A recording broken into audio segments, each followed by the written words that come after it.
Let's go to. We're going with the three. Okay.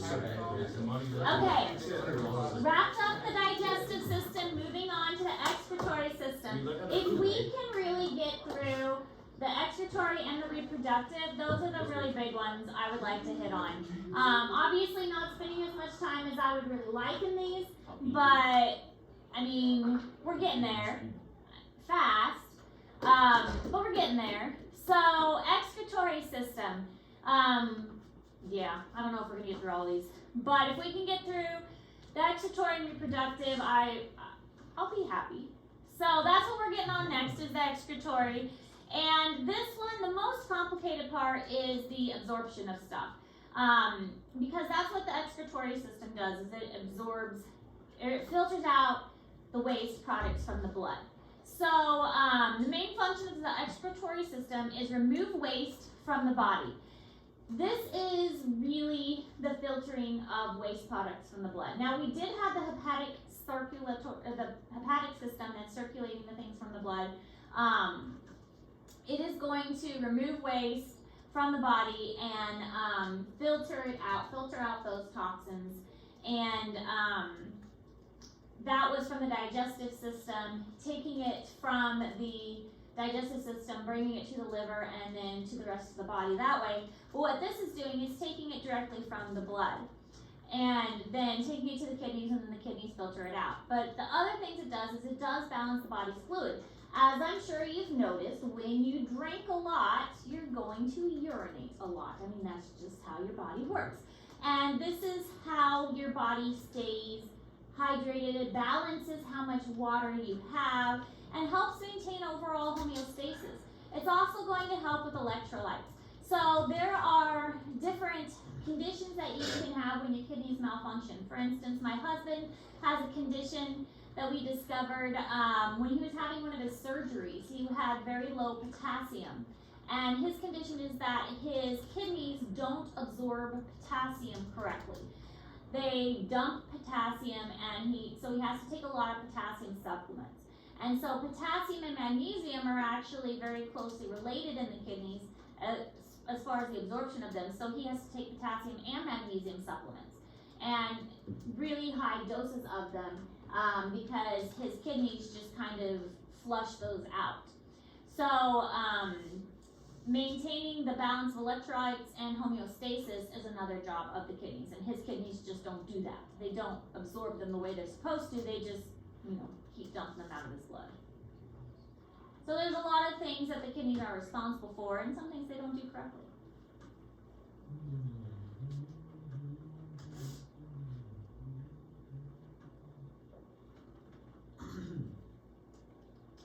So the kidneys regulate the amount of water, salts, and other substances in the blood, and they remove the nitrogenous waste. So we don't want a lot of nitrogen. And if you think of animals in the animal kingdom, they are also getting rid of this nitrogenous waste. We call it urine, but in other animals it's called urea, and it's very concentrated, and that's that white stuff you see. So think of like birds or lizards, that white stuff you'll see when they go to the bathroom, that is urea. And it's very, very concentrated because birds and reptiles don't urinate at all. They don't have a liquid portion. Yeah. Know that? Birds and reptiles don't urinate. So they produce this white color instead. I mean, think about it. When a bird goes on your windshield, They call them magnets. What about bugs? bugs don't urinate either. Yeah. It's that. It's Well, the you don't fluids even really inside see of it. them. I mean, if you see my spiders, they have that white stuff on their container, and that's urea as well. So that's, it's a white and poop. So spider webs are poop. Alright, Not spider webs, that comes out of, that's a different area. It's a spinneret. But the white part in there is basically Just spiders poop? No. Is anyone else baffled that a spider web can actually hold the weight of the spider? Mm-hmm. No. Actually, Have you not seen interesting. Spider-Man? Serious spider? You know what tensile strength is? Tensile strength, have you heard that? Obviously, they're gonna hold So the weight of the tensile spider. strength is if you grab something and you pull it, and how far you pull it before it breaks. So everything has a tensile strength, even steel. Like if you pull steel, like you put it in a machine, you pull it. Black widow thread, like thread of their spider, their silk, has a higher tensile strength than steel. So if you had a really thin piece of steel that's the same diameter as a spider web or a black widow silk would be stronger than steel if they're the same diameter. Pretty impressive, huh? Let's test the factor. It's been tested. When I was at the University of Akron, one of my professors was studying that. He had a bunch of black widows in his lab, and he was studying their tensile strength. Eat 'em. It's pretty neat. He had them in all these containers all over his lab. Yeah. Protein. Anyway, off topic, but still very cool. The ureters are the tubes that carry the urine from the pelvis to the kidneys to the bladder. So here's the kidneys, and then this is the ureter right here. And so the ureter goes from the kidneys to the bladder, and so the bladder would be down in this area. But one of the things I want to point out is that this is the descending aorta. This is coming straight from the heart. So blood that is coming straight from the heart is going straight to the kidneys. It's not going anywhere else. You're getting blood directly out of the heart, directly to the kidneys. There's a renal artery here and a renal vein, and it's going directly into the kidneys, directly out of the kidneys. So a fresh feed of blood from this major vessel here, and that shows you just how important the kidneys are. That they're getting a fresh feed of blood from this major artery and this major vessel. It's being returned to that. The fact that it's getting from this really big artery, and we will be able to see these when we dissect the cat. We'll be able to find the kidneys and find these vessels that are coming, and this is the hillux of the kidney. Again, terms you'll all learn when you take anatomy. And then this ureter that comes out, we'll be able to find that too when we do the dissection.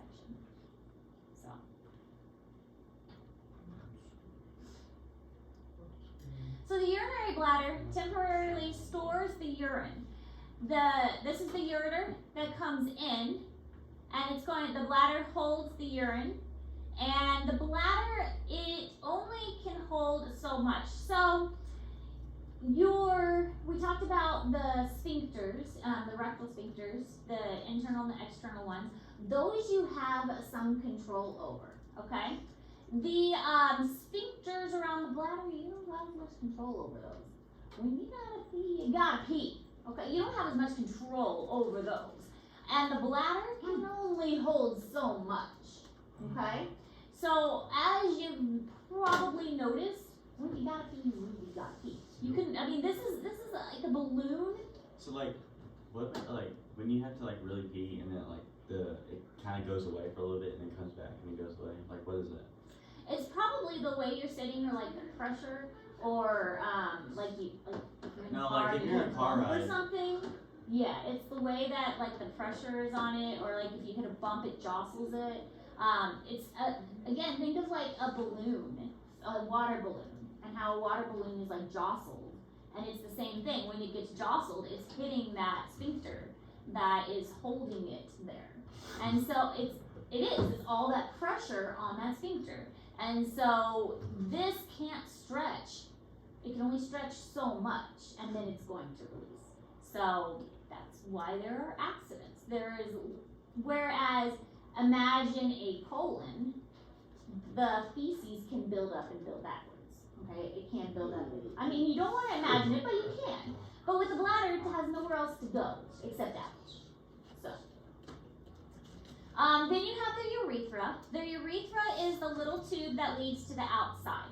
So ureters, kidney to the bladder, so that's the ureter. Urethra is a little tube that leads to the outside. And we do have control over the sphincters, but that release the urine, but not as much control. Just because once the bladder gets full, there's nowhere else for it to go. It's not going to go back up into the ureters.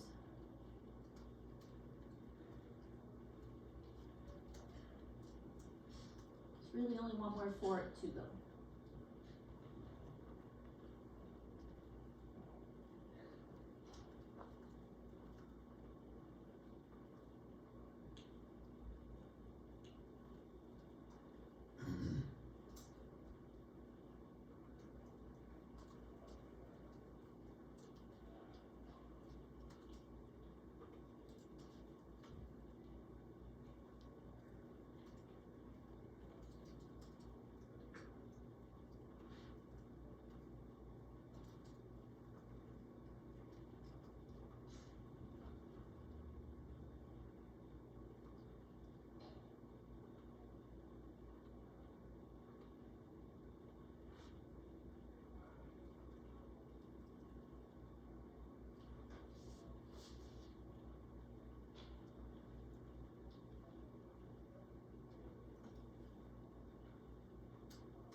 Alright, so this is just kind of an overview of the kidneys and their location.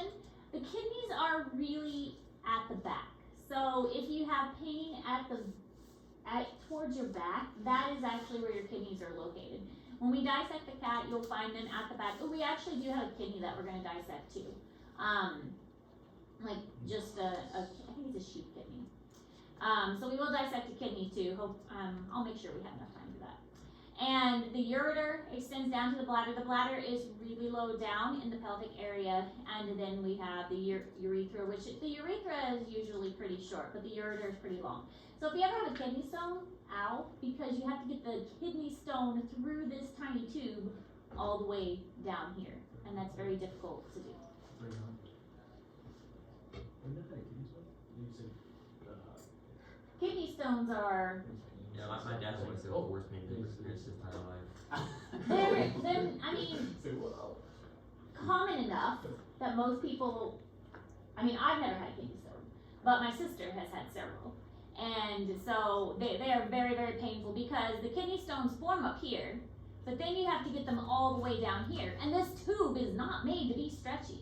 This is not a stretchy tube. It's made for urine, not stones. So you gotta get them all the way to the bladder, and then once they get to the bladder, then you gotta get them out. So yeah, this is the most painful part right here. You gotta get them all the way down here. It's not fun. My grandpa had one. Yeah. He had to get surgery for his. Sometimes you do, because if you get sometimes if they're really big, you have to like zap them to break them up. And then sometimes you have to get a stent to open the ureter and make it bigger so the kidney stone can flow out. So my sister actually had to have a stent that went all the way up into the kidney to make this bigger so hers could come out. So, and that could obviously lead to infection and lots of other complications. Alright, so this is what the kidney looks like.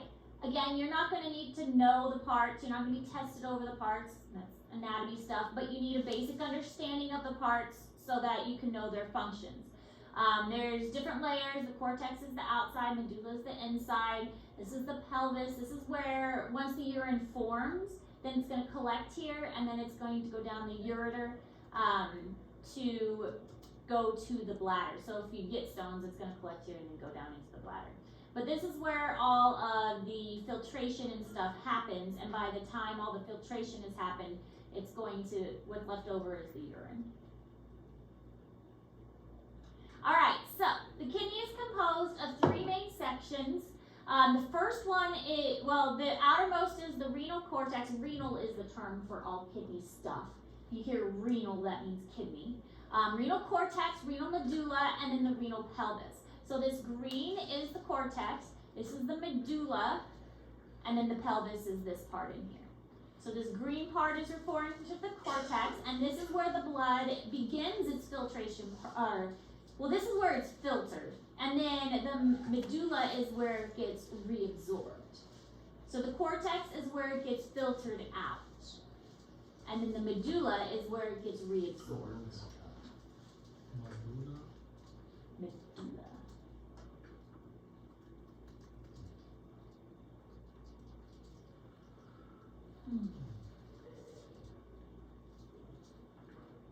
So, say again, where is it? The cortex, the what? The cortex is going to filter the blood.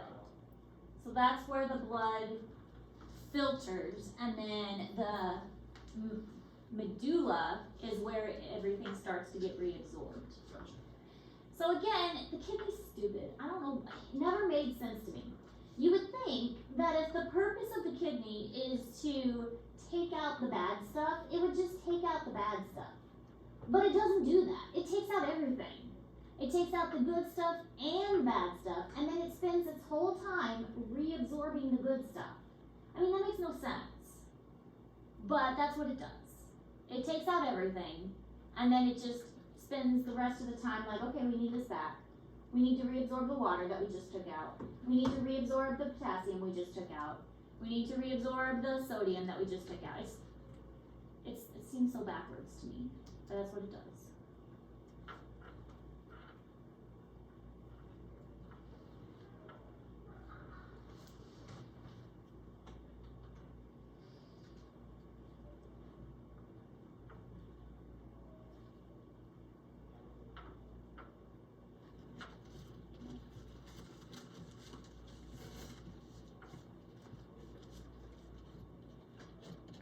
So the medulla, which is the blue part on here, those are actually called renal pyramids, the blue ones, but they're in the medulla region. They carry the filter stuff to the pelvis, and they're actually going to do the reabsorbing. So this middle portion is going to reabsorb the stuff that we took out and put all the good stuff back in. So everything that we took out, we're gonna put it back in, and all the water that we took out, we're gonna put that back in. All of the electrolytes that we took out that we need, we're gonna put that back in. Put everything back in that we took out that we actually need. And anything that's left over, that's the urine, and that's what we're gonna get rid of. And that's gonna go to this pelvis area, which is this orangey area. And this is where the urine is going to accumulate, and then it's going to be drained down into the ureter. So that's the third part, the innermost part. And that's going to just kind of be the collecting area. And it's all going to drain down into the ureter.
Do we all get this on this slide?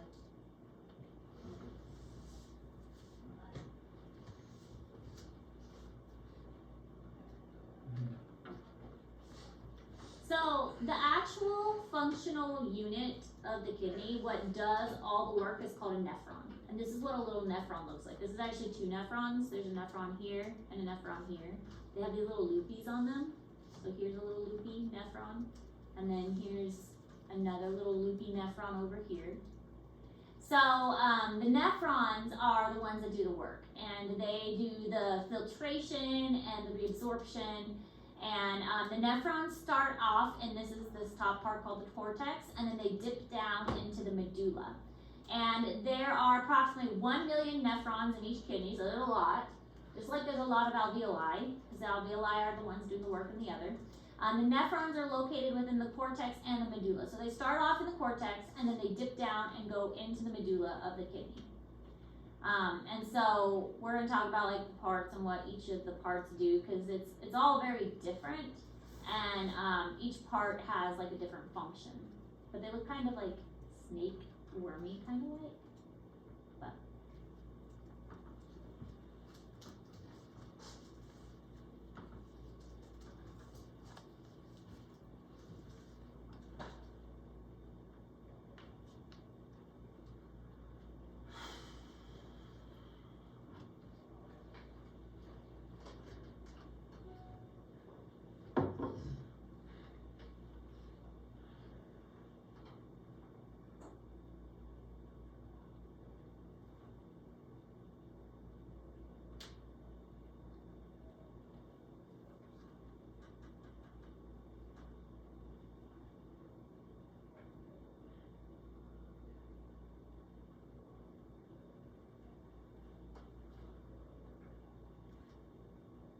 okay, so the tubes of the nephron are surrounded by a network of blood vessels. It's highly vascularized. So we're seeing a similar trend here. Anywhere we've got filtration, absorption, things that need to have a lot going on, they're going to have a lot of vessels. We saw this in the alveoli. We saw this in the villi of the intestinal tract where nutrients were being absorbed. And now we're seeing it again with the nephrons, a highly vascularized capillary network. There's lots of vessels in these areas, which means they must be doing something pretty important. And they are. They are picking up a lot of vital nutrients here, a lot of electrolytes, potassium, magnesium, chloride, sodium, all of this stuff, and well, water of course, being reabsorbed at these nephrons, specifically in these loopy parts right here. That's what this loop is doing, and when it dips down into the medulla, different stages of this loop is going to absorb different things. There's a thicker portion and a thinner portion, and each portion, there's a part that goes down, there's a part that goes up, and each one of these is going to focus on absorbing a different thing. Whether it's water, whether it's potassium, whether it's phosphorus, each thing absorbs something different.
All right, this you don't have to write down because this is a lot, but this is all important.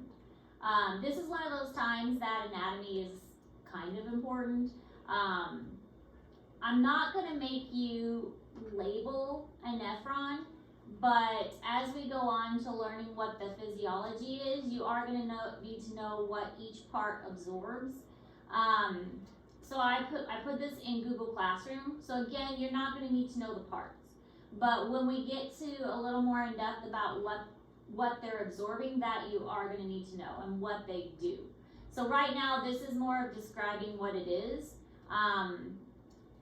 So you don't need to know, like, I'm not going to show you a picture and expect you to know, oh, this is this and this is that.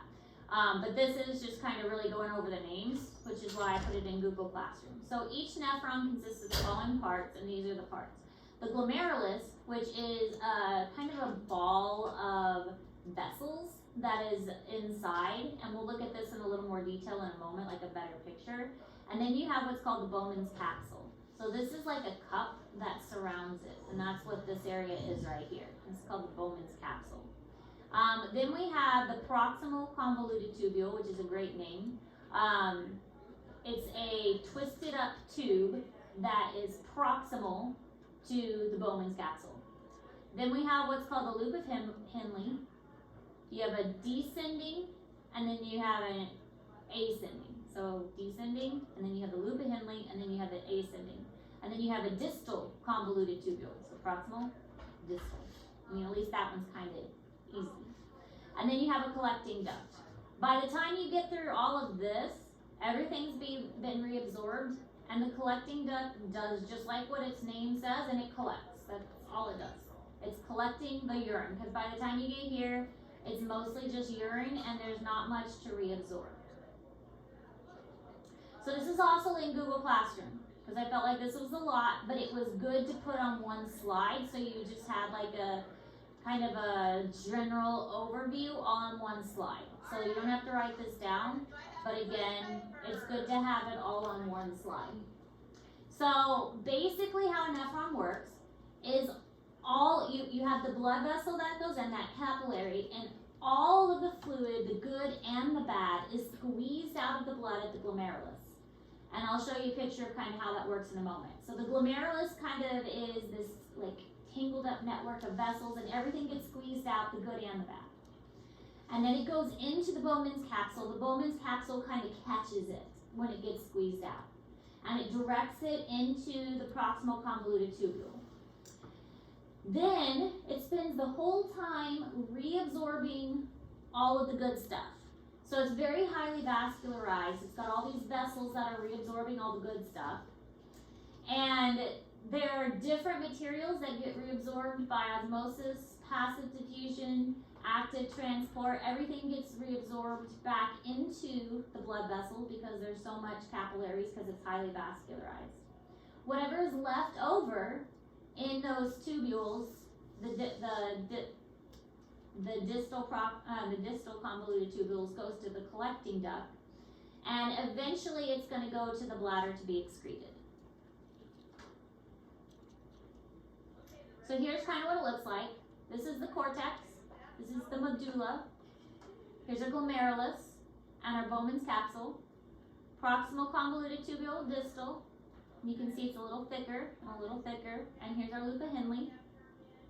Descending loop, and then ascending. And here's our collecting duct. And then these are the different things that get absorbed or reabsorbed at different levels because everything is squeezed out right here into the Bowman's capsule, which catches it all. And so it goes down into the medulla and back up into the cortex. And then by the time you get over here, so there's still a little water that can be adjusted, but by the time you get over here to the distal convoluted tubule, most stuff that's left is just going to be urine. So all the absorption takes place over here.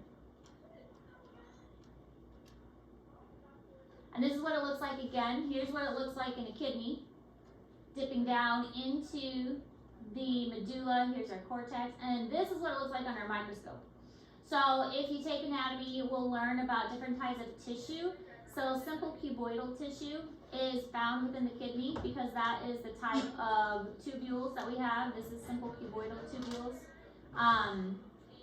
This is a glomerulus here, and this is your Bowman's capsule, surrounded by the Bowman's capsule. So this is the glomerulus that's coming in here and being squeezed, and here's our arterioles coming in, and then here are our collecting ducts kind of over here. It's like a cross section of them. And here's another glomerulus over here with another Bowman's capsule surrounding it.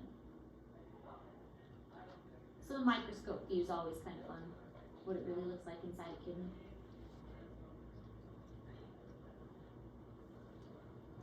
And then another example, just kind of simplified, and this one's showing all of the network of vessels. most of the vessels are going to be around that loop, because that's where most of the reabsorption is going to take place. There's a little bit of reabsorption that takes place around the convoluted tubules, but most of it is around this loop of Henle, and that's where all of that capillaries are.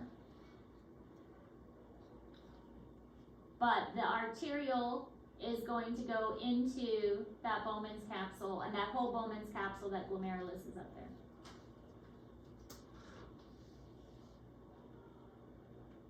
Alright, so let's look at the glomerulus. It's a mass of thin-walled capillaries. It has to be thin so that the stuff can squeeze out. Then you have afferent. Remember, afferent is going in and the efferent is going away. So get the F away. Remember we learned that. Yeah, go the F away. Now, this part I always found really interesting. The afferent that's going in is bigger. So you have more flow going in, and the efferent that's going out is smaller. So you're pushing more in, but when it's trying to leave, it's going out through a smaller hole. So the blood that's going in is going in faster. The blood that's coming out is being forced to go out at a smaller opening. So it's creating this pressure gradient where it's making it so it's really a high pressure, and it's making that, because this one, the afferent is bigger than the efferent, it's forcing the fluid out. So that's one of the things that makes the fluid come out. And I thought that was really neat how our body did that. It's like, okay, we've got to get this fluid out, we've got to get it into the Bowman's capsule, and then we've got to get it into this proximal convoluted tubule. So our body figured out, let's do that by making the afferent arteriole bigger and the efferent smaller. That way we have a ton of blood coming in, well not a ton, but we have more blood coming in, and we're trying to make it leave by this tiny opening. And so we're building up pressure in here by doing that. We're squeezing all of it in and trying to make it leave through a little opening, and that's going to make a lot of pressure in there, so it has nowhere else to go but coming out through those leaky vessels. So kind of neat that our body figured that out.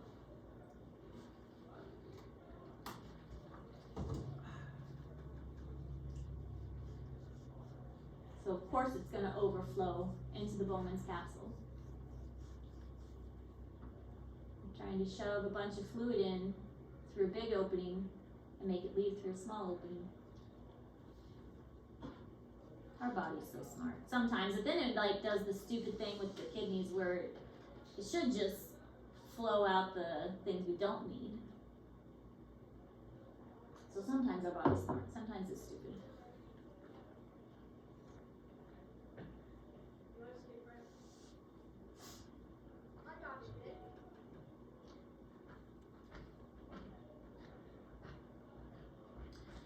So the blood is coming from the renal artery, and I already mentioned that. That's the one that's coming right off the descending aorta. So the descending aorta is the very, very big one that runs down our spine, and the renal artery is coming right off of that. So we're really getting fresh, oxygenated blood, really like coming from our body, and it's just got oxygen. So now we can get it filtered very quickly, very efficiently. The blood pressure forces some blood plasma and small particles into the capsule. This is called nephric filtrate. And then the large particles such as blood cells and proteins do remain in the capillaries. So the blood cells themselves aren't really going to filter out. We don't want to worry about the blood cells. We want them to stay in. Really large things, proteins, that stuff, that's going to remain in the capillaries. We don't need to worry about the proteins. We want those to stay in. We just want to worry about things like toxins and extra stuff our body doesn't need, waters. That's the things we're going to worry about reabsorbing. So then when we get to proximal convoluted tubules, that's when our body's like, okay, now what do we really need here? Are we well hydrated? If we are, then we're not going to have to worry about reabsorbing a bunch of water because we have got a supply of water in our blood already. So we don't have to reabsorb that much. So let's dump a bunch of water out. But are we dehydrated? If so, let's make some concentrated urine that's really, really yellow, and let's absorb as much water as possible.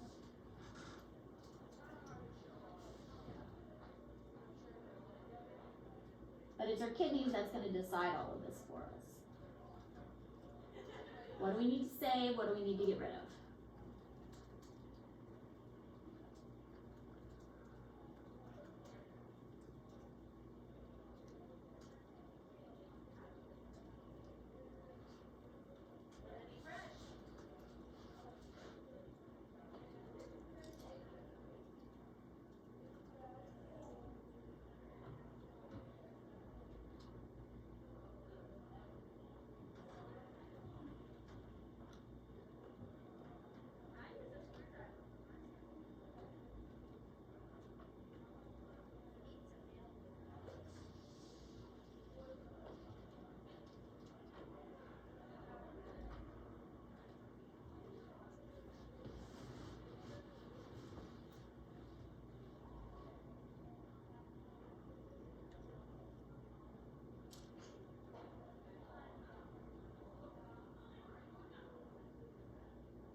So the only material needed by the body are returned to the bloodstream.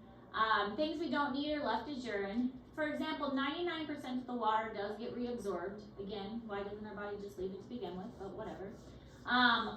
All glucose and amino acids and many salts are reabsorbed. So our body wants glucose, think cellular respiration. So we're going to reabsorb the glucose. Amino acids and salts are typically all going to be reabsorbed as well. And so our body spends a good amount of time just bringing those things back that we just dumped out. So osmosis, diffusion, active transport, all of this is going to reabsorb it, and a lot of that is going to take place in the proximal convoluted tubule and in this loop of Henle. So all of this is getting put back into the blood from that loop.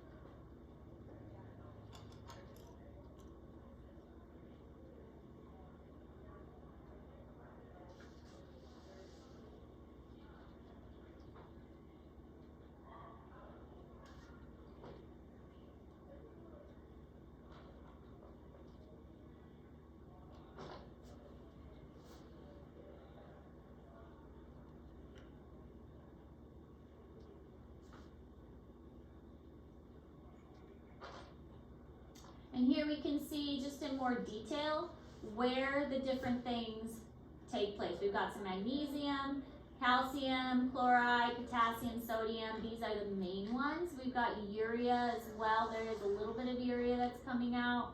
But again, potassium, calcium, chloride, sodium, these are the main things that our body is looking for. And of course, water is a big one. But I like this one because it shows you where it's coming out at. So water is coming out in the descending limb of the loop of Henle. Urea is going in. So this shows that urea is going in at this place of the loop of Henle. These are coming out at the ascending limb. So being reabsorbed, sodium, potassium, and so on are being reabsorbed there. And then taken out and reabsorbed, but these go back and forth here. But in several places, water is being taken out. But here, potassium is put back in if we don't need potassium. So I really like this picture because it shows the back and the forth, and specifically what part of the nephron, because this whole thing is a nephron again, what part of the nephron each thing is taking place at. How much we got left? Oh, we're almost done. We're almost done. Oh, we can get it done. We can do it. 2 slides. So there are small villi-like projections that help in the active transport of glucose because glucose is big, and so glucose isn't going to cross by itself. So we want to make sure that glucose is getting in like it's supposed to. We need glucose for cellular respiration. And if you have a sugar in your urine, that's not a good thing. That's a sign that you're diabetic. And so we want to make sure that the glucose stays in our bodies. And there are little like villi, little finger-like projections that help to keep that in and help us to reabsorb this. From there, the components return to the bloodstream. So about 90% of the glucose is reabsorbed in the proximal convoluted tubules. So that's this area here. And about 90% gets reabsorbed, and a little bit gets reabsorbed in this first part of the loop of Henle. By the time you get to the collecting ducts, there should hopefully be no glucose. If there is, that is a sign that you're diabetic or there's something else going on that there shouldn't be. There should never be any sugar in your urine. That's a bad sign if there is. There's something wrong with your kidneys if there is sugar in your urine. That's a lot of the times why you go to the doctor and they want a urine sample. They can detect a lot of malfunctions depending on what they find in your urine. When a woman is pregnant, they make them give a urine sample almost every time they go to the doctor because there's something called gestational diabetes. You can get diabetes just when you're pregnant, and they check the urine for sugar in it. But the cure for gestational diabetes is basically just having the baby. So once you have the baby, gestational diabetes goes away.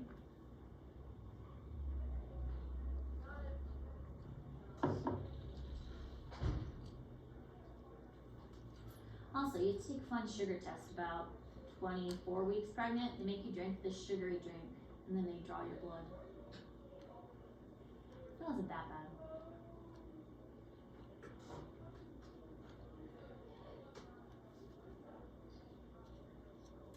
Alright, so the filtrate reaches the end of the proximal tubule, and the fluid is isotonic. Do you guys remember what isotonic means? It's isotonic. Not move. Yeah, good. It's balanced. Good. Isotonic is balanced with surrounding cells. Glucose and amino acids have been removed at this point before it moves into the loop of Henle. So the loop of Henle's primary function is to remove water, and this happens by osmosis. So a lot of things have been removed by the proximal convoluted tubule, and so the loop of Henle is mostly going to be water at that point. But that's just really talking about glucose and amino acids. It hasn't really talked about potassium and some of those smaller electrolytes. So next week we're going to look more at the loop of Henle and what the loop of Henle absorbs. And I do want to get into more detail about the different parts of the nephron and what each part of the nephron is going to absorb specifically. So today was just kind of a quick overview, but next week we're going to look specifically at what the different parts absorb. And that is my goal for Monday. No, not Monday. Monday I will be gone. Monday you will have a sub. Monday I will be picking up trash. Tuesday. That is my goal for Tuesday. And we are taking a bus now. Yeah. Sorry. Who's driving? I don't know. Ms. Whitaker was arranging that. Okay.